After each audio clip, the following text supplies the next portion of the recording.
Sometimes on X or Twitter, if someone emails you a post, you'll get that email. And often, you'll also get notifications about it in your email. If you want those notifications turned on, you can enable them. In this video, we'll show you how to enable this notification for the OpenX app. After that, up top you can see your profile photo. Click on that profile photo. When you do, you'll see Settings Support, click on Settings Support. Then you'll see Settings Privacy, click on Settings Privacy. Next, you'll see Notifications, click on Notifications.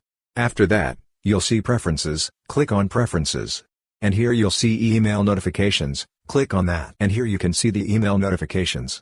Sometimes they'll be turned off. If so, just turn them on. Then look for the section related to you and your posts. Under that, you'll see Posts Emailed to You. If it's off, just turn it on. After that, you'll start getting those notifications.